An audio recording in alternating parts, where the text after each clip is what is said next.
sœurs, madame, messieurs, mes chers amis internautes, bonjour et bienvenue à l'église protestante évangélique Philadelphie. Ici votre bien-aimé, pasteur Célestin Zouga. Je suis toujours dans la joie de partager la parole de Dieu avec vous, mes chers amis internautes. Nous sommes toujours dans notre série de messages à l'école de Dieu. Aujourd'hui, nous parlons de la honte que le dictionnaire Larousse définit comme étant un sentiment d'abaissement, d'humiliation qui résulte d'une atteinte à l'honneur ou à la dignité de quelqu'un. La honte est aussi le sentiment d'avoir commis une action indigne de soi ou encore la crainte d'avoir à subir le jugement défavorable d'autrui. Mes chers amis, les mots synonymes de la honte sont la confusion, l'opprobre, le déshonneur, l'humiliation. À la fin de ce message, vous verrez que ces mots M-A-U-X sont les mots du royaume de l'ennemi ou du royaume de Satan. Car radicalement, Dieu n'aime pas le mal. Mes chers amis internautes, frères et sœurs, que vous soyez chrétiens ou non, il peut vous arriver un jour de passer par une situation qui vous fait honte. Par exemple, un ancien directeur financier m'a confessé qu'il a honte d'annoncer à sa famille qu'il avait été licencié de son travail. Et donc le matin, il se donnait de la peine à s'habiller pour sortir comme s'il allait au travail. Et il revenait le soir afin de donner l'impression à sa famille qu'il était toujours en poste, mes bien-aimés dans le Seigneur. Et ce, à cause de la honte. Frères et sœurs, le nom d'une maladie peut aussi faire honte.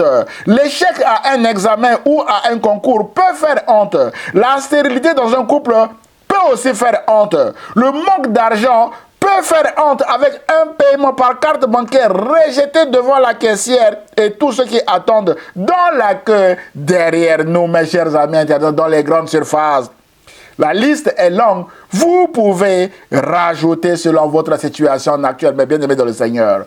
Mon frère, ma soeur, peut-être que vous passez actuellement par l'une de ces situations qui vous fait honte. L'auteur de l'Épître aux Hébreux déclare que Dieu n'a pas honte d'être appelé votre Dieu. Dieu n'a pas honte d'être appelé mon Dieu également, car il a préparé une cité céleste pour vous et moi, d'après Hébreux chapitre 11, verset 6. D'où le titre de notre message d'aujourd'hui. Dieu enlèvera au temps convenable ce qui fait actuellement votre honte, mes bien-aimés dans le Seigneur. Et sans plus tarder, point numéro 1, Jésus a vaincu la honte ou l'ignominie sur la croix, mes bien-aimés. C'est le socle de notre foi. Mes chers amis, nos frères et sœurs, la honte n'est pas un phénomène nouveau parce que la plupart des grands récits bibliques sont des récits de honte. De la naissance du prophète Samuel à la naissance et à la mort de Jésus en passant par la naissance et la mort de Jean le Baptiste, tous ces événements sont des récits de honte. Anne, la mère du prophète Samuel, a eu honte pour sa stérilité. Élisabeth, la mère de Jean-Baptiste, a eu aussi honte pour sa stérilité. Et Marie a eu honte pendant 33 ans parce qu'elle ne voyait rien de ce que l'ange Gabriel lui avait annoncé sur son fils Jésus se réaliser. Marie a patienté pendant 33 ans avant de voir l'élévation de son fils Jésus-Christ au titre de Seigneur pour l'éternité, mes chers amis internautes. Frères et sœurs, si ces personnages ont honte, la bonne nouvelle est que Dieu n'a pas honte d'être appelé leur Dieu. Et Dieu a transformé leur honte en victoire au temps convenable, mes bien-aimés dans le Seigneur. Tout d'abord, au sujet de Anne. Mes chers amis, après avoir souffert de la stérilité pendant de longues années, au temps convenable, Dieu a enlevé cette honte. Anne, la mère du prophète Samuel, a rendu grâce au Seigneur en ces termes, mes bien-aimés de le Seigneur. A dit ceci: grâce au Seigneur, mon cœur est plein de joie. Grâce au Seigneur, je relève la tête, je peux rire de mes ennemis. Le Seigneur m'a sauvé. Je suis dans la joie, déclare Anne. Le Seigneur seul est saint. Personne ne nous protège comme notre Dieu, notre solide rocher. À part toi, Seigneur, il n'y a pas de Dieu. Vous qui parlez avec orgueil, arrêtez, ne lancez plus de paroles méprisantes, car le Seigneur est un Dieu qui sait tout, qui juge les actions humaines. Il redresse le faible qui traînait dans la poussière, il relève le pauvre de son tas d'ordures, il les fait asseoir parmi les notables et leur accorde une place d'honneur. Car le Seigneur est le maître de toute la terre. C'est lui qui l'a fixé solidement, déclare Anne, mes bien-aimés dans le Seigneur. Mon frère, ma soeur, de la même manière que Dieu a enlevé la honte de Anne, mes bien-aimés de Seigneur, et que Anne vient de rendre grâce, Dieu enlèvera aussi ce qui fait actuellement votre honte et vous fera asseoir parmi les notables et vous accordera également une place d'honneur parmi les grands de ce monde. Mes bien-aimés de Seigneur, c'est pourquoi prenez courage, mes bien-aimés de Seigneur, car ce que Dieu a fait pour Anne, Dieu le fera également pour vous, mes bien-aimés de le Seigneur. Mes chers amis internautes, Dieu a également fait la même chose à Élisabeth. Mes chers amis, Élisabeth, la mère de Jean le Baptiste, après avoir passé une longue période de stérilité également, la Bible dit que quelque temps après, Élisabeth devint enceinte. Elle se cacha pendant 5 mois, disant, c'est la grâce que le Seigneur m'a faite quand il a jeté les yeux sur moi pour ôter mon opprobre ou ma honte parmi les hommes. Waouh! Mes chers amis, nos frères et sœurs, Marie, la mère de Jésus également, est passée par la honte. Marie a eu aussi la honte parce que son époux Joseph envisageait de se séparer d'elle à cause de l'incarnation de Jésus. Marie qui a eu la honte aussi de séjourner en Égypte comme réfugiée. Marie qui a eu la honte de voir son premier fils crucifié sur un bois infâme. Marie qui a eu la honte de persévérer dans cette chambre haute avec les 120 disciples réunis après la mort de Jésus. Marie a finalement vu la gloire de Dieu avec l'élévation de son Fils Jésus-Christ au titre de Seigneur pour l'éternité, mes chers amis internautes. Et tout le résumé de la Bible est Jésus-Christ est Seigneur, mes chers amis internautes. C'est ce que nous prêchons, mes chers amis. Frères et sœurs, Jésus a dit à ceux qui passent par des situations de honte, mais bien aimés dans un cœur, ne crains point, mon frère, ma sœur. Je suis le premier et le dernier et le vivant. J'étais mort, sous-entendu, j'ai été trahi, j'ai été rejeté, j'ai été méprisé, injurié, houspillé, frappé à coups de fouet, crucifié sur un bois infâme avec la honte.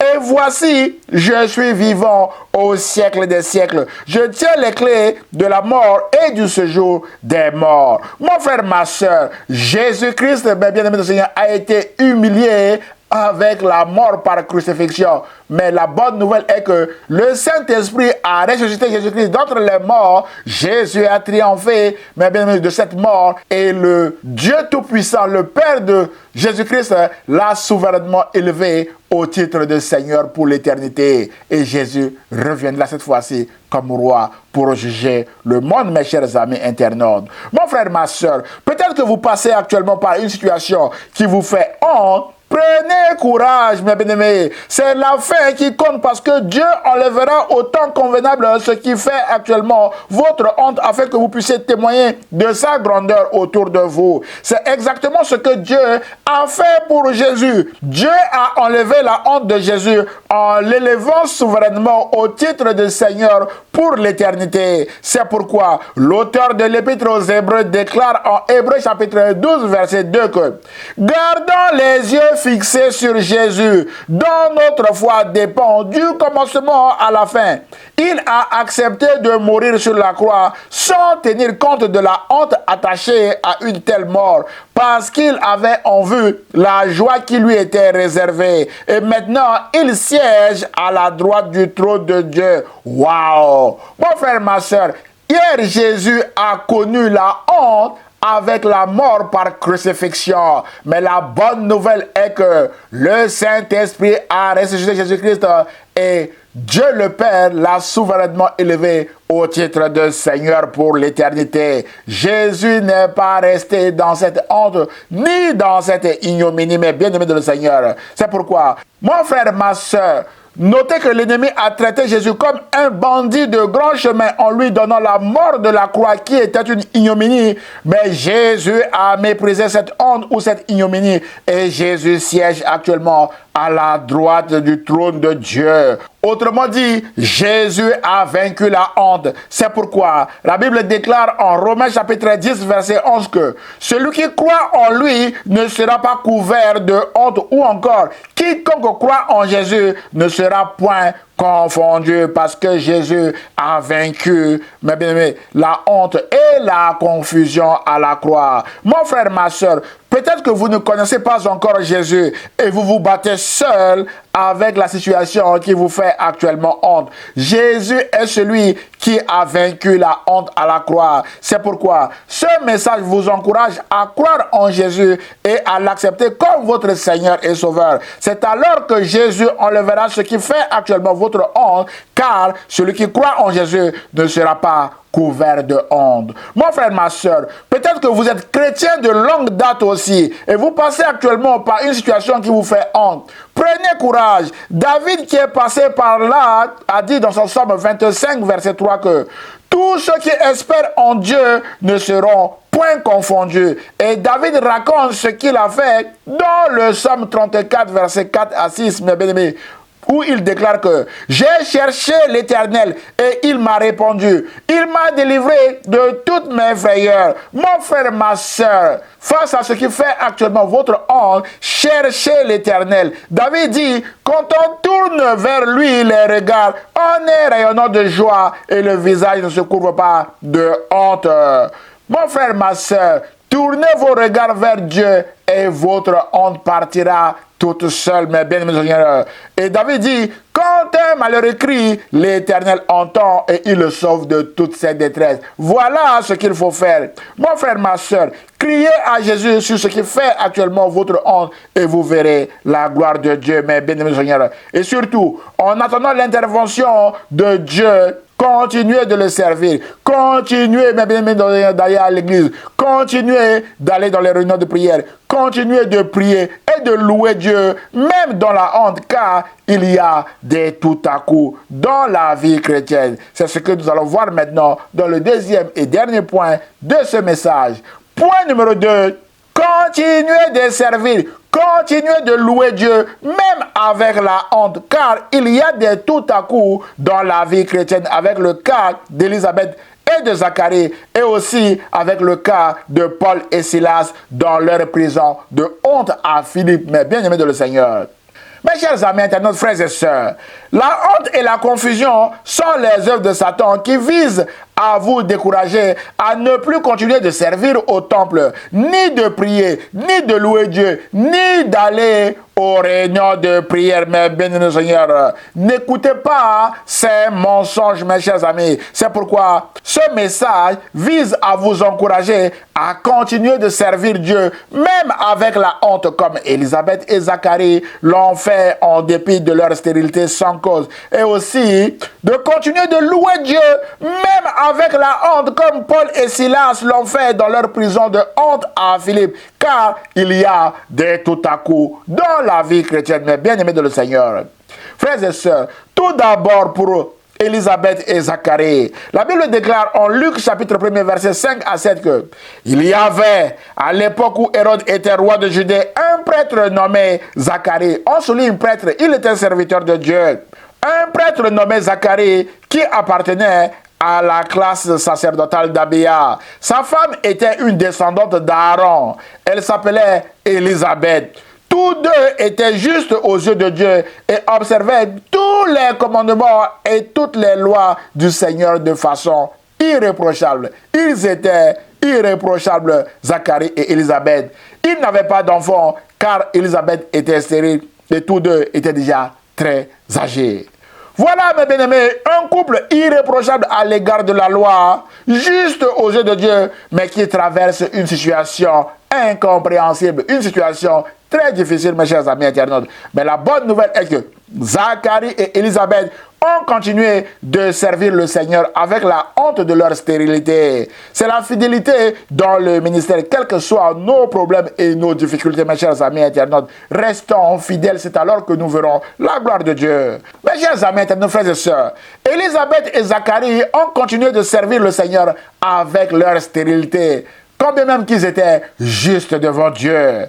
Frères et sœurs, le psalmiste déclare dans le psaume 34, verset 19 que le malheur atteint souvent le juste, mais l'Éternel l'en délivre toujours. C'est ainsi qu'un jour, alors que c'était le tour de Zacharie d'assurer le service au temple, la Bible déclare en Luc chapitre 1, verset 11 à 12 que tout à coup, un ange du Seigneur lui apparut, debout, à droite de l'autel des parfums. Quand Zacharie le vit, il en fut bouleversé et la peur s'empara de lui. Mais l'ange lui dit: n'aie pas peur, Zacharie, car Dieu a entendu ta prière. On souligne car Dieu a entendu ta prière. Ta femme Élisabeth te donnera un fils. Tu l'appelleras Jean. Waouh! Il sera pour toi le sujet d'une très grande joie et beaucoup de gens se réjouiront de sa naissance. Il sera grand aux yeux du Seigneur. Il ne boira ni vin ni boisson alcoolisée. Il sera rempli de l'Esprit Saint dès le sein maternel. Il ramènera beaucoup d'Israélites au Seigneur leur Dieu. Waouh! Frères et sœurs, dans la suite de ce récit, Élisabeth et Zacharie ont donné naissance à Jean-Baptiste qui a baptisé Jésus. Mais bien aimé Seigneur, même si ils étaient déjà avancés en âge, comme l'ange Gabriel leur avait annoncé, mais bien aimé Seigneur, rien n'est impossible à Dieu, mes chers amis internautes. Mon frère, ma soeur, je ne sais pas depuis combien de temps vous traversez actuellement cette situation qui vous fait honte, mes bien-aimés. Notez que, quelle que soit la durée de votre attente dans la honte, il y a des tout à coup dans la vie chrétienne parce que Dieu entend nos prières comme il a entendu la prière de Zacharie et Élisabeth dans ce récit. David aussi, mes bien-aimés, qui est passé par beaucoup de situations honteuses, a dit dans son psaume 37, verset 25 que j'ai été jeune, j'ai vieilli et je n'ai point vu le juste abandonné, ni sa postérité mendiant son pain. Mon frère, ma soeur, Dieu n'a pas abandonné son serviteur David. Dieu n'a pas abandonné son serviteur Zacharie, ni son épouse Élisabeth, mais bien Seigneur, qui n'ont pas laissé la honte les empêcher de servir le Seigneur. C'est pourquoi ce message vous encourage à continuer de servir le Seigneur en dépit de votre honte, mes bien-aimés. C'est alors qu'un jour, tout à coup, vous verrez la gloire de Dieu, mes bien-aimés, et vous témoignerez également de la grandeur de Dieu autour de vous.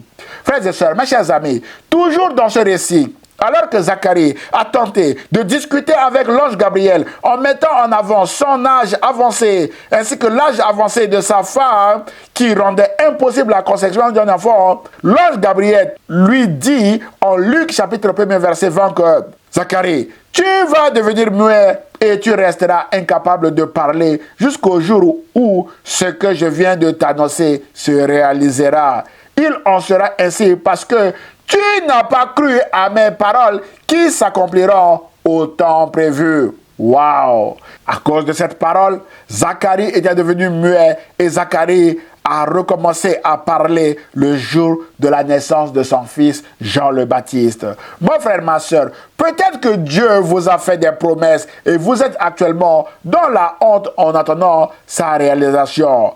Prenez courage et surtout ne doutez point, mes bien-aimés du Seigneur. Zacharie a tenté de discuter ici. L'ange l'a frappé d'un esprit muet. Il est resté muet jusqu'à la naissance de son fils. C'est pourquoi, mon frère, ma soeur, ne doutez point à ce message. Prenez courage car les paroles de Dieu s'accomplissent toujours en leur temps ou encore au temps convenable à Dieu. Mais bien-aimé du Seigneur, au prophète Habakkuk qui s'impatientait, Dieu lui a dit, Habakkuk, note ceci, car c'est une prophétie dont le temps est déjà fixé. Elle marche vers son terme et elle ne mentira pas. Si elle tarde, attends-la, car elle s'accomplira. Elle s'accomplira certainement. D'après Habakkuk chapitre 2, verset 3.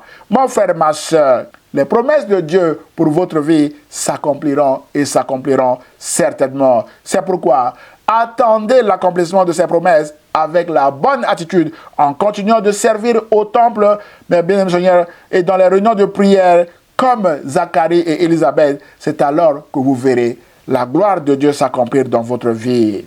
Frères et sœurs, mes chers amis internautes, jeter quelqu'un en prison injustement est aussi synonyme d'humiliation avec la honte qui en résulte. C'est ce qui était arrivé à Paul et Silas en Actes chapitre 16, lorsqu'ils ont délivré miraculeusement une femme qui avait un esprit de python ou de divination et qui les exaspérait à leur passage en répétant sans arrêt: ces hommes sont les serviteurs du Dieu très haut. Ils vous annoncent la voie du salut. Ces hommes sont les serviteurs du Dieu très haut et ils vous annoncent la voie du salut. Elle fit cela pendant plusieurs jours. Paul, fatigué, se retourna et dit à l'esprit: je t'ordonne au nom de Jésus-Christ de sortir d'elle. Et il sortit à l'heure même, mes bien-aimés. Les maîtres de la servante, voyant disparaître l'espoir de leur gain, se saisirent de Paul et Silas et les traînèrent sur la place publique devant les magistrats. Puis, ils ont été injustement jetés en prison, dans une prison de honte à Philippe. Frères et sœurs, mes chers amis internautes, Paul et Silas ont continué à louer Dieu dans cette prison de honte et ils ont vu la gloire de Dieu avec un tout à coup spectaculaire. La Bible déclare en Actes chapitre 16, versets 25 à 33 que vers le milieu de la nuit, Paul et Silas priaient et chantaient les louanges de Dieu et les prisonniers les entendaient. Tout à coup, on souligne tout à coup, il se fit un grand tremblement de terre en sorte que les fondements de la prison furent ébranlés. Au même instant, toutes les portes s'ouvrirent et les liens de tous les prisonniers furent rompus. Mon frère, ma soeur, la louange ici a rompu les liens de la honte, mes chers amis internautes. C'est pourquoi ce message vous encourage à louer Dieu, même face à ce qui fait votre honte, et vous verrez la gloire de Dieu. Mes chers amis, dans la suite de ce récit, le geôlier de Paul et Silas, ainsi que sa famille, vont croire à Jésus et vont se faire baptiser à cause de la louange, mes bien-aimés sur le Seigneur, des louanges qui ont ébranlé toutes ces certitudes sur la résistance des fondements de sa prison. Mon frère, ma soeur, alors que vous résistez peut-être en ce moment en écoutant ce message, Jésus frappe à la porte de votre cœur que je suis celui qui a vaincu la honte et l'ignominie à la croix. Et je veux maintenant entrer dans votre vie afin de vous aider à vaincre la honte et l'ignominie également. C'est pourquoi ouvrez votre cœur à Jésus afin que Jésus puisse y entrer pour vous aider à sortir de ce qui fait actuellement votre honte, mes bien-aimés dans le Seigneur. Nous avons vu que la louange a ébranlé les fondements de cette prison. La louange a brisé les portes qui étaient fermées sur Paul et Silas. Et la louange a également rompu les liens de honte sur tous les prisonniers dans cette prison de honte à Philippe, mes bien-aimés de Seigneur. C'est pourquoi ce message vous encourage à louer Dieu dans votre situation actuelle et vous verrez la gloire de Dieu. Frères et sœurs, mes chers amis internautes, à la fin de ce récit, l'apôtre Paul et Silas vont implanter l'église de Philippe et l'apôtre Paul enverra, mes bien-aimés de Seigneur, sa magnifique lettre aux Philippiens pour les encourager, mes chers amis internautes. Et dans cette lettre, nous pouvons, mes bien-aimés, noter que l'apôtre Paul disait aux Philippiens que réjouissez-vous toujours dans le Seigneur. Je le répète, réjouissez-vous toujours. Mon frère, ma soeur, réjouissez-vous dans le Seigneur parce que le Seigneur enlèvera ce qui fait actuellement votre honte. Et il dit que votre douceur soit connue de tous les hommes. Le Seigneur est proche. Mon frère, ma soeur, le Seigneur est proche de vous pour vous libérer de ce qui fait votre honte. C'est pourquoi acceptez Jésus-Christ comme votre Seigneur et Sauveur si vous ne le connaissez pas encore. Et l'apôtre Paul dit ceci aux Philippiens: ne vous inquiétez de rien, mais en toute chose, faites connaître vos besoins à Dieu par des prières et des supplications avec des actions de grâce. Et la paix de Dieu, qui surpasse toute intelligence, gardera vos cœurs et vos pensées en Jésus-Christ. Mon frère, ma soeur, confiez ce qui fait actuellement votre honte à Jésus. Déposez au pied de la croix ce qui fait actuellement votre honte et vous verrez la gloire de Dieu. Mes chers amis internautes, Jésus a dit: venez à moi, vous tous qui êtes fatigués et chargés, je vous donnerai du repos. Alors, recevez maintenant le repos du Seigneur, mais bien-aimés, qui vous dit également Que la paix soit avec vous. Recevez cette paix, relevez-vous, continuez de marcher, continuez de vivre, continuez de manger et vous verrez la gloire de Dieu, mes chers amis. Donc, Jésus enlèvera ce qui fait actuellement votre honte et vous témoignerez de sa grandeur autour de vous.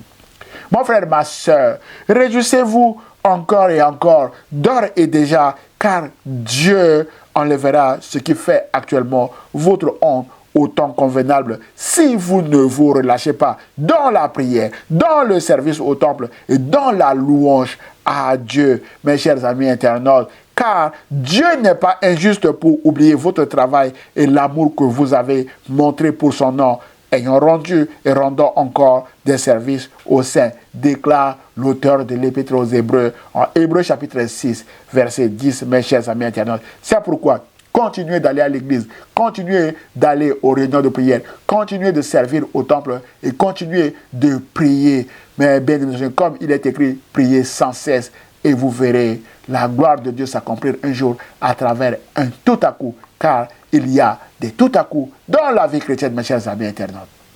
On conclut notre message d'aujourd'hui.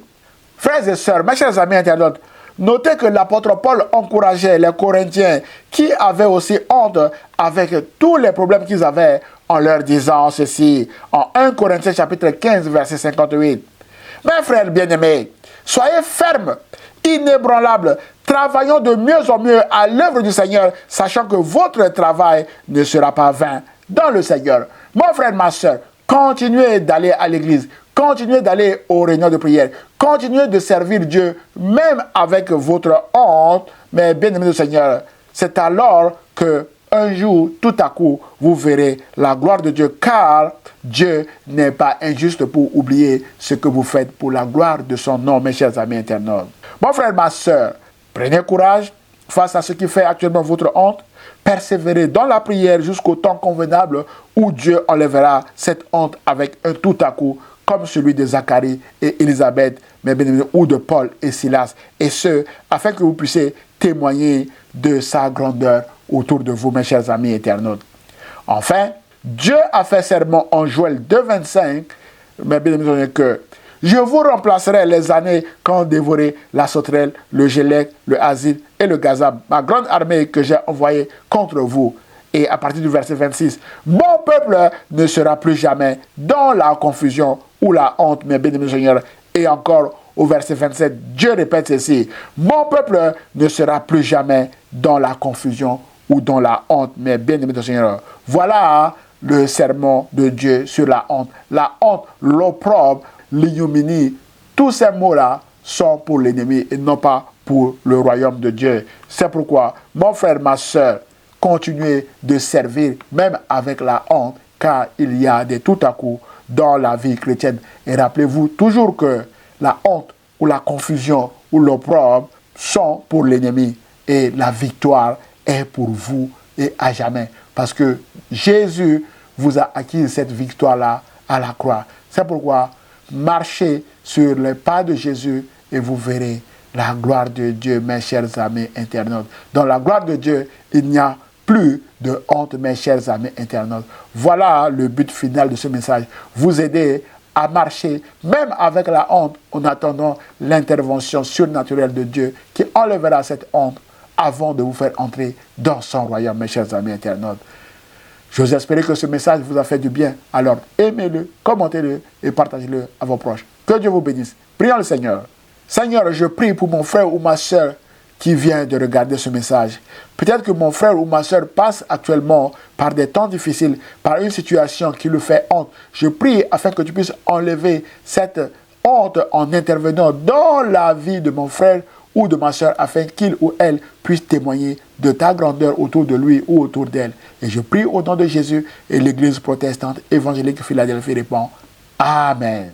Frères et sœurs, mes chers amis internautes, si vous avez été bénis par ce message, merci de le liker et de le partager à vos proches afin de les bénir également. Pour nous connaître, merci de visiter notre site internet Église-Philadelphie 78500.com. Vous pouvez nous envoyer via ce site vos sujets de prière à Église-Philadelphie 78500@gmail.com. Vous avez tous les liens en bas de cette vidéo pour nous soutenir et nous contacter. Nous aurons le plaisir de vous répondre et surtout de prier pour vous, mes bien-aimés de le Seigneur. N'hésitez surtout pas de vous abonner à notre chaîne YouTube ou à notre page Facebook afin de recevoir des alertes sur nos prochains messages. À dimanche prochain à 10h sur la page Facebook ou sur la chaîne YouTube de l'Église protestante évangélique Philadelphie. Et ce, si Dieu le veut. À très bientôt mes chers amis internautes. Au revoir.